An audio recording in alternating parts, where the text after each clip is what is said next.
I'm gonna delete all of my content. I'm clearing out my channel. It's going to be a donut channel now. It's going to be Noblest Donut moving forward.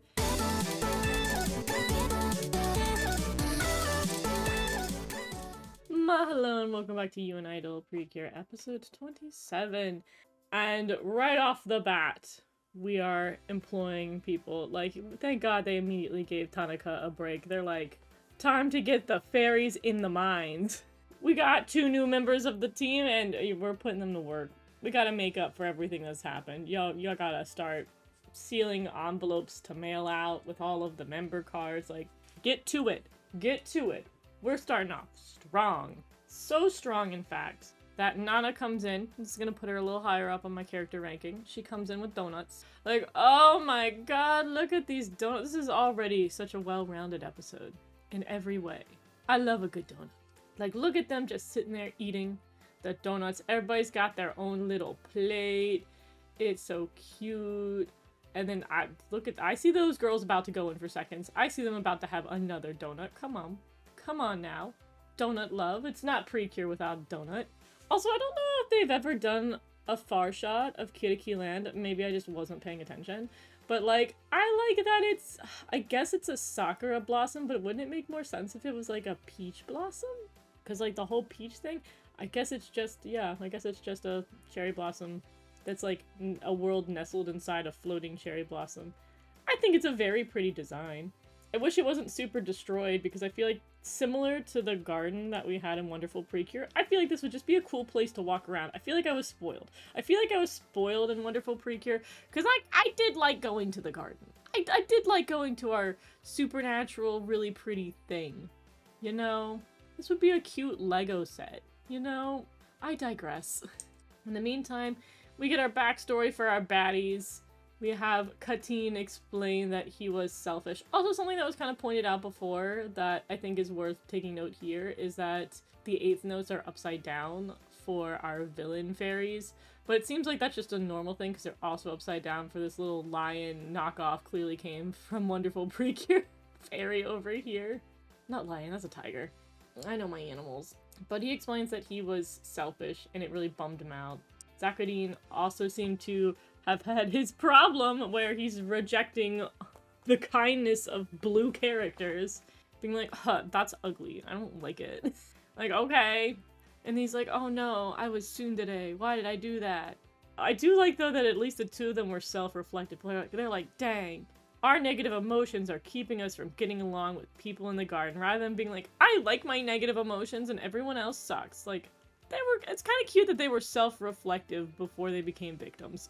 At which we have the explanation that Darkine snuck in, quote-unquote, into the garden. I think she was always there. I think whatever she is, if she's like the dark side of Picadine or something, I think she's been there the whole time. And she also does this, like, snake hair thing when she attacks them, which I find very interesting. I don't know if that's going to be characteristic of the creature she will become by the end of the series when we fight her. But I think it's interesting. I like the lore. Like, we get lore this episode. We don't have that happen often in Precure. Anyway, she plays into their negative emotions and explains that the 2 of them, like, becoming evil wasn't simply, like, a fully voluntary thing. Like, she manipulated the darkness in their hearts. Like, it's always interesting to have these villains who are kind of, like, on the fence of being, like, not fully mind controlled, but clearly, like, manipulated. And I guess it just didn't feel like when they were purified that they really different than when they were not purified, but I guess they were. And now they're, like, very remorseful of their actions. It's interesting. It's interesting how they're handling it. I don't know if I love it, but I do think it adds something to the lore to say that the 2 of them were, like, had the hatred in their hearts turned up a couple dials in order for them to be evil. And then, like, Kokodo drops, like, the funniest line, being very facetious here. She's like, we can't lose these 2. We put them in the Precure mines. They're very invaluable to us. Which, like, even not hyperbolic speaking, she literally is like, okay, but we need these 2. They work the line.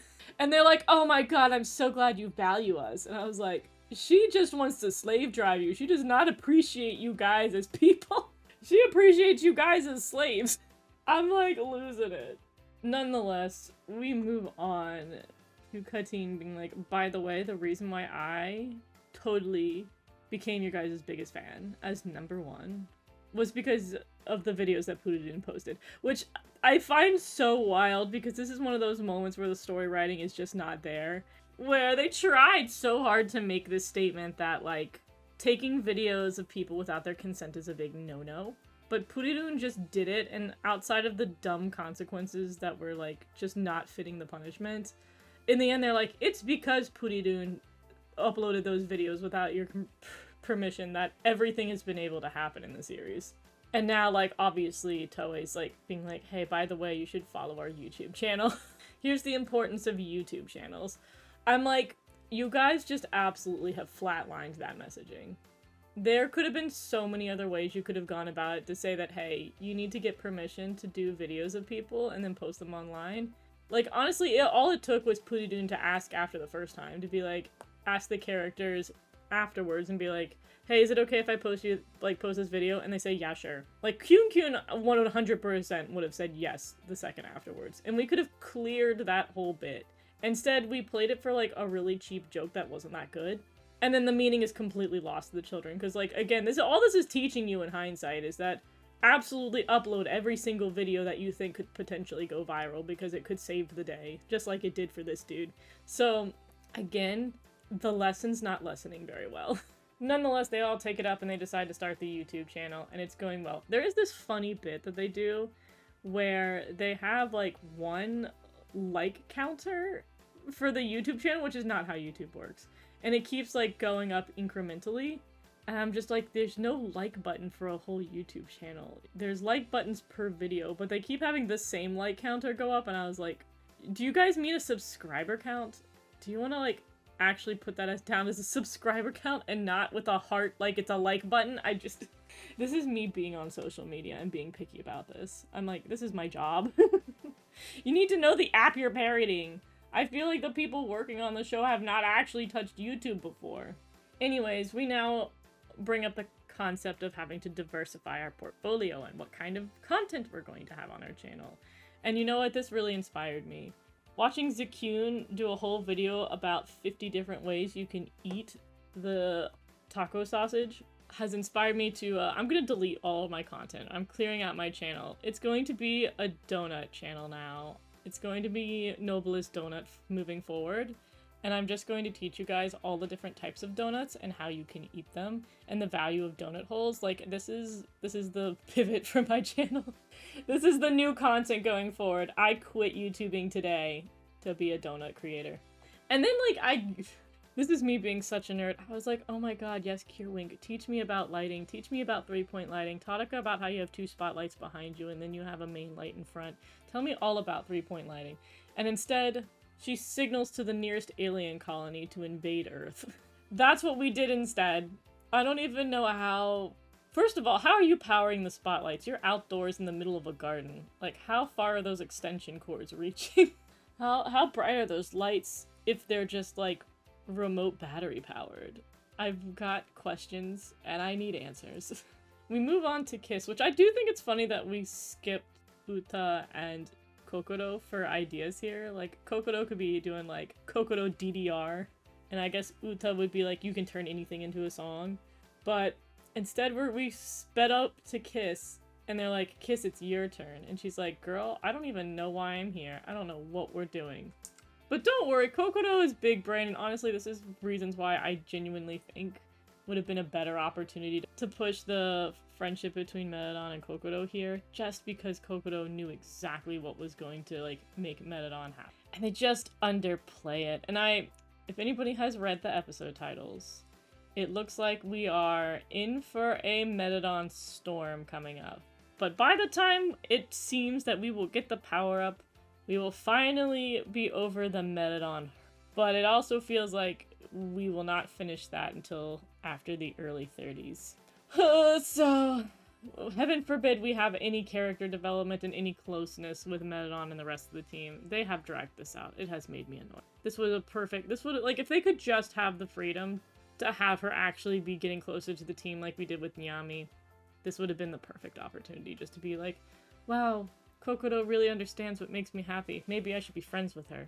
Nonetheless, she decides to incite a poetry session that takes 24 hours to go through and exhausts the entire team. Everyone is out, except for Karin! Look at him! He's just sitting there holding the camera still. I was like, it's certainly not Puridun who would have survived all that, but he's like, I am living purely off fan motivation. It's a terrifying thing. And then for like every mistake they have, Tanaka's like, I'll just edit it. I'll just edit the video, you know, I'll do it in post-production. Which is like, final last words, dude. Like, dude, the amount of times I've been like, I'll just finish it in editing, and then editing me wanted to beat up regular me. It's too much. Never finish it in post. Just get the better shot the first time. Also, we're about to learn that he's really bad at post-production. Because when Uta goes in for, I guess, this was the kind of concept that, like, had me thrown. I was like, what is this school check-in thing? And I was like, oh, I guess they, like, do this thing where the students voluntarily go back to the school and, like, meet up to see each other in the middle of summer break. Which I also don't know how you would make work, because I doubt you're supposed to go into a school building without an adult supervision. Because they don't want kids trashing the school, whether it's intentional or accidental. But whatever, I'm gonna let it slide. She meets up with everybody just so that, like, they all can point out that she is not in the background of simply one video. Like, I thought her hair was going to be in the video, and they, like, fan theory all about her, like, shooping in on the videos. No, she's blatantly in, like, multiple videos. And while Uta does suck for getting caught in frame, I'm sorry, who posted the video on YouTube? Was that Tanaka? Mr. Post-Production? He couldn't bother to get, like, a sticker and just stick, like, a little heart over her head and be like, who is that? We don't know. She's got a sticker on her head, just like everyone else does on social media. Like, I'm sorry, Tanaka, that was your job. Or just cut the footage where Uta's in there. You did a bad job editing. Like, I'm sorry, you know, I'm usually a Tanaka truther over here. But, like, Mans did not edit her. That's his job. That's what being the post-production editor is. And that's why you sit there and you look at yourself in the mirror and you're like, we're not going to fix it in post-production. We're going to get the shot right the first time. Anyways, then we have, like, this Code Lyoko looking dude who just shows up out of nowhere. Nowhere he has come. And he's like, oh, Uta's in the shot. Feelings? Emotions? They're all happening. And so he sends Uta a letter. A love letter. And then we also take a break to look at the new eye catch. So yes, they do have a separate eye catch for Kisakyun, which is the same template as the other one before, but just these two. And ooh, is it pretty! I said it before, I really like kind of the blushy, hazy sort of look of these eye catches. They're incredibly pretty. I like the wind animation. They look so good. I feel like Precure eye catches have been so strong the last couple of years. They're just so good and so creative. And I like how different they are from the series, because I feel like earlier seasons eye catches, they just wanted to match the flow of the show. I like how unique they are, because, like, if you put all the eye catches for each individual season together, they don't really, like, they're not consistent artistic style-wise or anything, but they feel good. I feel like eye catches have now become this, like, game for animators where they're like, what if we just made something, like, really pretty and creative? And it usually kind of mirrors whatever modern trends are happening or whatever, like, the animators, like, I saw this one clip from this one show and it's really pretty and I want to emulate it. I love that. I love the experimentation because, again, it's only a couple of seconds. It's a perfect time to, like, just go ham with your animation skills. So once again, chef's kiss. And then, of course, we gotta throw in a little bit of product placement. I mean, come on, it's Precure. Product placement is our middle name. Anyways, Uta is not taking the confession well, and she tries to. She tries to, like, combat what I had said last episode, where this line is blurred between being an idol fan and being in love. And she's like, this is different. This is not being a fan. This is romance. Like, keep telling me that the two of them are separate in the series. I'm sure that won't become a different story by the end of the episode. They're definitely separated. There's a huge line. Anyways, fast forwarding through the episode because not much else happens. We come down to the fight. And they, just to play-by-play what happened real quick. Lover Boy became the victim. Every single team member uses their stock footage attack. And then they once again torment me with trio dreams. That's basically all you missed. And so we once again, like, I'm a little annoyed that this plot line happened so late in the episode. They really just kind of shoehorned this in when I felt like it was a fun episode otherwise. We got our lore, which was the heavy lifting of this episode. And then we just had, like, it was going to be a fun little YouTube episode, but they threw in this, like, random plot line with a random guy who's been here for all of 2 seconds on screen. And then Uta's like, he sent a second letter. And the crowd's like, oh my god, a second letter? Only for it to reveal that he's not in love with her and that he's actually just a fan of Idol Precure. Wow. You realize that your romantic emotions were actually just fan emotions? Because those things are totally indistinct from one another and very hard to identify either one. That's so crazy. It's not like that's what I've been saying the season has been doing with the idea of romance the whole time. That line's been really annoyingly blurred. And mistakes like this seem to happen. It's super irritating. I do think it's funny because Kokoto's like, dang girl, you got dumped. She's like, she lays it on hard. The truth is rude. And then there's this little loser. He shows up out of nowhere. I was like, I don't mind a character in the class being like, I love Uta all of a sudden. But boy has not been here. Boy, I would have made more sense if we brought back DDR Boy. Maybe I want to see that little silly goober again. But like, who's this guy? Who are you? Whomst are you? Dude, he's got 5 head for days. Anyways, the reason why I skipped most of the rest of the episode that wasn't doing much is so I would have time to talk about the ending theme, because I've been promising that for several episodes, and I got called out, so I gotta actually address the ending theme that I have consistently forgot to add on. First and foremost, we finally get to see this stage in full color. So they put versions of this stage that are usually like a lower opacity version as backgrounds on the website and stuff, so we've been seeing this specific image since the beginning of the show, but we haven't really seen it like full saturated colors, full everything. And the stage itself is very pretty. I'm pretty picky about stage designs. I feel like a lot of ones are just either like not particularly unique or they're just not particularly creative, but I love this stage a lot. I think it takes advantage of a lot of different things you can do in 3D, because they have a lot of like floating panels and like neon lights, which I feel like is an underutilized thing that you can very easily do in 3D and not so much in real life. So the floating panels that like look like wings on the like very, very far sides of each side. They look like wings but also look like musical measures. I super duper love that concept. I like just the spacey, saturated watercolor backgrounds they have on these other panels that come off very Japanese with like the stacked taller ones. I like that we have the icons kind of meshed in there between seeing like hearts and seeing the tears and seeing the stars for the main 3. And then of course this goes out into the regular main stage where we have it like, I have the heart at the center and it does the cross. I also didn't notice before the top of the stage where it has their specific ribbons, where we literally have the Idol, Kyun, Wink, and Zakyun Kiss ribbons at the very top of the stage, on top of the one, like, that main ring that says all their names. It's just such a pretty stage. It's really clever. I'm a huge fan. I also really appreciate the kind of blush look that they're going for in this sort of, like, nighttime aesthetic that they're rocking for it. Like, the characters are a little bit more shadowed and they have like sharper highlights. I feel like with their 2.5D animation that they're doing, they get better every time. Every season looks a little bit better. They've been going for a much more flat look in the past couple of seasons. Well, I take it back. Wonderful and like, I would say seasons like Hagoto, Wonderful, and Healing Good went for a very flat aesthetic. Hidogaru Sky, they went for this much more rounded and like strong lighting effects. And I just like the strong lighting effects more. Like the 2.5D looks good, but I feel like there's a wall that you hit with that, where I do think like they can look so much more dramatic and magical looking when they go for the more like emotional lighting. I also didn't like, thank God I realized this episode what Kiriki Land looks like, because you can see that this like look of Kiriki Land is being mimicked with the stage, where it's the main stage is in the center of a giant like stock relief. But also I feel so bad for the fans who are on this outer pedal. Like imagine getting seats like way in the back.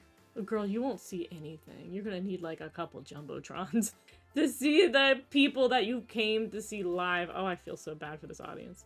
But yeah, they're coming out on this giant pedal stage, rising up in the sun. Like, imagine being below it and you just see the you just see the pedal. You just see the bottom of the pedal stage and you're like, God, I paid how much to be here? But like, this is what I mean about the lighting. Like, Hodokudu Sky also have this mood lighting for their endings, and it's so pretty. It's just like in some areas the shadows are hard and other they're like soft. And it's this beautiful like morning sun that they're doing for this one. Versus having a sort of, they had like sunset to, I think was it night to sunset or sunset to night for Hodokudu Sky. And this being kind of a mirror to that where they're doing the morning sun. It's so nice.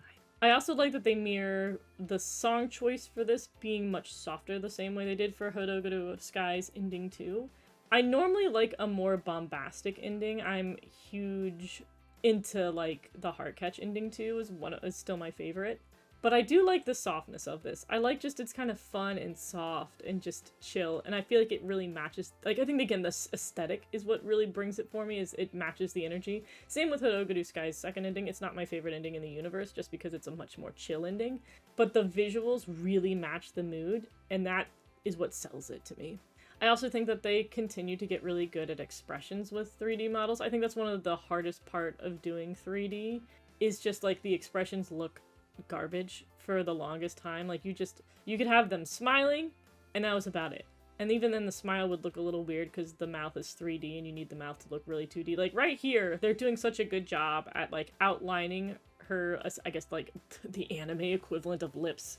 And then she has like a row of actual physical teeth back there. But they've managed to do a good job at making that look like it's flat when it's not. They've gotten so much better. And just, again, there's so much, like, expression. I think the only character that looks kind of bad in 3D in all of this, in terms of her expression, is just Kiss. But I also think that's a problem for her in 2D, too, is that they don't quite know how to handle expressions with her. Like, I get that she's supposed to be kind of, like, right most of the time, but I feel like she could have a little bit more of a thought behind those eyes. Zakyun, on the other hand, looks fantastic. She's another one who they managed to have this, like, interesting emotion attached to her, where as Zakyun she's a little bit more mature than she is as Pudun. She's not as like chaotic, but you get this like feeling of her being like, yeah, but like there's got a level of like softness. It's like it's Pudun's chaos plus soft, and that's what they have with Zakyun, and I think they do a really good job with her expressions. I also like that when they transition into the next scene they have these puddles, and if you can tell in the puddle, you see that the scene that they were in before is in the reflection, but now they're moving into this next area. I also like they just put water simulation. Water simulation is kind of, you have to use a separate program for in 3D, so it's kind of a pain to do water simulation. I think they probably just stuck with Blender to do it, but like, either way, water simulation is a very irritating thing to animate, and it takes a whole different mindset than regular animation. So I like that it was included. I also like that for the next one we're having, which again, it feels like this could be afternoon, but I still think it's just the rising sun. And it feels like it's the sun after the rain. And that's such a creative route to go for this visually. Like, I wouldn't have thought of that off the top of my head, but it works really well to just be like, and the sun came out after the rain. And the lighting, again, we have a much sharper lighting because the sun's a little bit harsher. I also like that they summon all these flowers, but the flowers, again, work with this whole, like, it's kind of the feeling of fallen flowers again after the rain. There's a level of like, I feel like wetness is not the word I want to use, but it's the only thing I can think of with regards to the flowers coming down. It doesn't feel like spring breeze with flowers. You feel the heaviness of them when they're animated. And it's just like raining flowers that are now floating in the water. It's a really pretty aesthetic. And then obviously their flower choice and whatnot is going to match each of the girls for the most part. I also like that we have transported to the balcony that has the most importance in the series. Like, obviously the stage is important in regards to the series because they perform on it when they do their attacks. But I like that we finish it off in that one corner of, what is it, Hanamichi Town? Where that's the balcony that looks over the city, and then behind them they have the heart-shaped sakura tree. And then now they're performing in it, and now the sakura petals are falling from the tree rather than the petals that they, like, summoned and shot out of the ground. And, like, honestly, you get rid of the text in the right corner and you get this at high res, this is a great background. It's a great background for somebody's computer. But overall, the shot's super lovely. I feel like they did a great job of not only having, like, they have chill music that's fun and bright. They have a lot of visuals that are relevant to the show, because that's one other thing that seasons will do that I have a personal hate-love relationship with, where, like, again, Wonderful Precure's backgrounds for the most part were very abstract. And I'm not, like, they're pretty, but I'm not as a big fan of the abstract. Here, I like that they're in a physical location in the series, and that every location that they were in for this ending is all relevant to the story. I think that the only gripe I have with this is that I think they used too dark of a green for the trees in the background, because in the show they use a much lighter green, and here they obviously are going for more hyper-realistic. I think they would have done better to do what they did with Healing Good Ending 1. But that's just me. I think I think they mentioned it, and I'll have to see if they have a post-mortem for this one. They usually talk about how they animated these, and I think they've been using Blender. I know at least for all of Wonderful Endings, they used Blender, and they had post-mortems for both. I assume they stuck with Blender here, too. I think that's their 3D software of choice. I know, I'm sorry, I'm like really nerded out for this. Like, I'm like, oh my god, let's talk about 3D. People probably wanted me to talk about the song more, but I can't play the copyrighted music. Just have to, this is just trust me, bro. I like the song. It's fun, it's soft, and it matches. Overall, I think this ending I like a lot better than Trio Dreams. And part of me is indeed saying that because I've been Trio Dreams out. There's a lot of talk about. Try Trio Dreams. I've had enough. I've had enough of you. But nonetheless, that was episode 27, and I will see you next time. Bye bye!